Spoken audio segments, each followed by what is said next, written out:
Oke, selamat siang teman-teman. Nah, ini update yang kondisi terakhir teman-teman. Mungkin mohon maaf karena agak siang ya, jadi kacanya mantulnya juga masih agak kurang enak di mata ataupun di kamera. Tapi nanti kita sudah bikin video underwaternya, teman-teman bisa lihat kualitas airnya, kejernihannya, kelincahan kesehatan ikannya. Dalam hal ini masih diisi 9 ekor tamasaba ya. Nanti tolong foto tamasabanya dicantumkan. Mungkin kamu boleh agak deket, Pak, enggak apa-apa, masih agak bayang. Kamu bisa lihat dia happy sekali berenang-berenang di antara bebatuan. Tuh, di antara koral-koral yang di sana dia main-main di bawah terowongan karang yang kita bikin ataupun dahan kayu. Nah, ingat teman-teman, karena ini jumlahnya juga masih sangat sedikit, tahap awal ini 9. Saya sebetulnya udah sampaikan ke beliau itu kalau bisa itu minimal ini diisi sampai 27 ekor. Tapi beliau pengen lihat dulu karena nanti rencananya selain tamasaba ada beberapa ikan lain. Tapi intinya di awal ini kita masukin 9 ekor dulu. Dan ini ibaratnya kita sudah pastikan dengan karantina, dengan standar blast, secara kesehatan, secara kebersihan, kemudian siapnya dan lain-lain. Kita udah prepare sebelum masuk ke kolam. Ingat ya teman-teman ya, karena ini kolam baru dan sebelumnya tidak ada ikan dari sumber lain. Nanti Noval dan Norma tolong benar-benar digarisbawahi. Jangan setiap cara kita masukin ikan langsung ke kolam ini ditelan mentah-mentah atau ditiru mentah-mentah karena kondisinya berbeda. Sekali lagi saya ingatkan, ini kolam baru, belum ada habitat ikannya sama sekali, masih steril. Dan ikan tamasaba 9 ekor dari Blaskoy itu masuk dengan sumber yang sama, dengan standar karantina yang sudah kita ibaratnya terapkan. Intinya kita garansi pasti aman. Nah, salah satu keuntungannya kalau memang bikin kolam, baik itu kolam dengan kaca, minimalis, natural, dan lain-lain dengan blast, untuk masalah ikan, koi, tamasaba, dan lain-lain, itu kita garansi penuh sampai aman masuk ke kolam baru yang sudah jadi juga, seperti itu. Nah, sekarang yang kedua.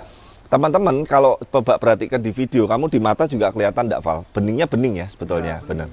Tapi agak menguning sedikit. Nah, tahu enggak kenapa ini soalnya? Membentuk ekosistem ya? Ya, enggak. Yang lainnya kan kolam-kolam baru koi kita ataupun kolam natural atau megatank kita juga kan waktu membentuk ekosistem airnya juga enggak agak kuning.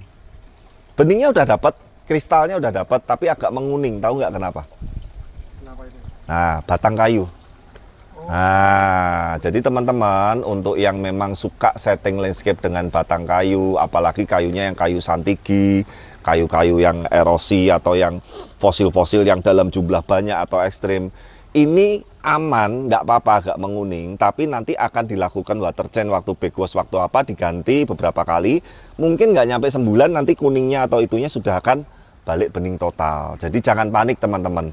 Kalau kuningnya kuning bening mecer kristal seperti ini, dan yang penting sekali lagi kamu shoot ke pergerakan ikannya, dia masuk ke kolam ini, dia sehat, lincah, happy, aktif, artinya ini nggak berbahaya. Tapi mungkin case berbeda kalau kuningnya misalkan kuning yang tidak sehat, entah itu maksudnya racun kimia atau zat apa yang berbahaya, biasanya nggak lama ikan koinya lemas, ikan tamasabanya lemas, atau dan banyak berbagai macam reaksi-reaksi lainnya. Nanti kita next mau buat satu video vlog, Val.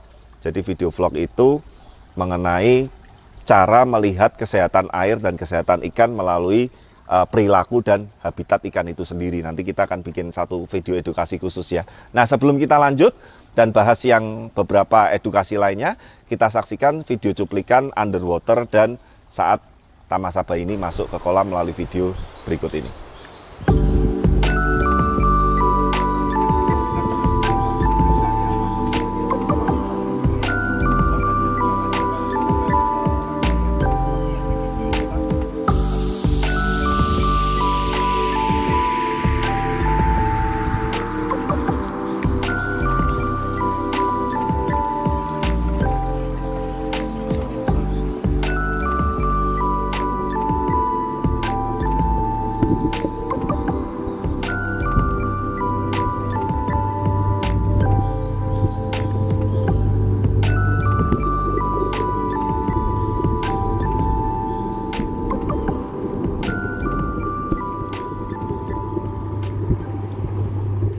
teman-teman ya, itu tadi ya. Dan sekali lagi ya teman-teman, saya mengingatkan, karena sebetulnya anak beliau pun ini sebelum panggil Blaze itu coba bikin tank akuarium dengan yang skala gede ya.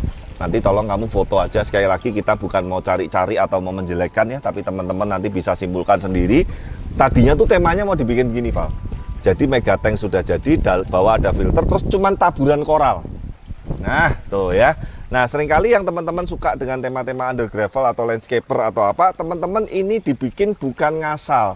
Bukan cuman nabur batu doang. Bukan cuman ngasih koral hias doang. Bukan ngasih cuman batu-batu split atau apa doang. Ini ada tekniknya teman-teman. Dan kita sebetulnya sudah sangat berulang kali menjelaskan sistem under gravel kita. Susunannya, pipa kelabangnya, koralnya, jab matnya, koral splitnya, pasir malangnya, sampai koral tabur, sampai estetika. Nah teman-teman bisa lihat, ini hasil airnya dan nanti saat sudah dikasih makan, itu akan berbeda. Gitu ya teman-teman ya. Jadi sekali lagi kalau memang yang nggak punya basic atau pengalaman untuk membuat under gravel, mending udahlah bawahnya bersihin aja lah. Kayak yang akuarium yang di sana kan nanti tolong ditampilin ya, airnya setelah saya buang semua saya bersihin, masalahnya sedikit lebih membaik kan. Saat dikasih makan kotorannya nggak mengendap di sela-sela batu dan segala macam. Beda kalau under gravel, ada sisa kotoran atau makanan, dia masuk ke under gravel itu bisa terfiltrasi secara habitat alami dan ekosistemnya. Dan sekali lagi standarnya Blaze Group ini atau Blaze Koi ini untuk under gravelnya juga beda dengan under gravel yang di luar sana. Tapi sekali lagi masalah benar salah, suka enggak, mana segala macam, teman-teman tentukan, tinggal masalah kemantepan aja ya, seperti itu. Nah, selain media filter under gravel yang ada di dasar kolam ini, yang Noval dudukin ini, kayu ini, nah ini media konvensionalnya. Nanti kita udah punya videonya waktu dibuka ya, sampai anaknya waktu kemarin running, ingat? Ini harganya mega tank atau tank kecil dengan kaca ini lebih besar dari akuariumnya yang beliau buat. Harganya lebih murah. Tapi filternya katanya lebih keren gitu ya. Udah itu tadi ya, no comment sekali lagi. Tapi teman-teman intinya memang Blaze itu sudah punya standar, sudah punya perhitungan yang terus terang kita udah terapkan di banyak kolam ya. Sampai sekarang proyek kolam yang kita bikin ya, dari selama kita berkarir 150 sudah lebih, 150 kolam. Ya kita ngomong 3 tahun terakhir aja yang saya ingat, 2023 itu kita selesaikan 21 proyek, 2024 itu 27 proyek, 2025 ini baru jalan bulan ke-6 sudah 18. Yang berjalan sekarang ada 11 secara bersamaan, teman-teman bisa bayangin, berarti 18 sama 11 27. Ya kan, 21, 27, 27, masih ada 7 inden. Jadi 3 tahun terakhir ini aja sudah menyentuh hampir 80 juga. Nah teman-teman sekali lagi, kita sekali lagi bukan bermaksud mau meminterin atau apa, tapi memang pakem atau standar yang sudah kita buat ini benar-benar saya nggak pernah mau untuk dinegosiasi. Kalau masalah estetika, masalah landscaping, masalah bentuk dan lain-lain itu is oke teman-teman, karena itu minor. Tapi kalau sudah berbicara sistem filtrasi under gravel, sistem filtrasi konvensional, spek equipment, media dan lain-lain, mohon maaf kalau saya diintervensi atau dipaksa mengikuti kehendak yang aneh-aneh, mending saya nggak jadi kerja. Udah seperti itu aja ya. Orang nanti mau bilang saya keras, kaku atau apa terserah, karena kita udah pernah coba beberapa case yang kita coba ngikutin, akhirnya hasilnya nggak maksimal, kitanya jadi ikut repot ya. Kita makanya udah kapok lah. Nah seperti itu ya teman-teman. Ini juga sekali lagi, setelah ikan tamasaba 9 ekor ini masuk, air sudah bening, ikan sehat, tetap jangan dikasih makan dulu. Tunggu 3-4 hari kemudian. Kalau 3-4 hari kemudian nanti sudah secara pergerakan dan lain-lain dia sudah lebih mapan, baru kita mulai kasih makan sedikit-sedikit seperti itu. Nah intinya terima kasih. Semuanya sudah beres, sudah lancar, ikan juga udah masuk. Nanti kita tunggu tahap tamasaba atau mungkin ada ikan hias lainnya yang masuk berikutnya. Kita nanti akan update lagi. Yang pasti terima kasih untuk semua dukungannya. Jangan lupa dukung terus channel kami, like, comment, dan subscribe. Dan see you di video-video berikutnya. Bye-bye.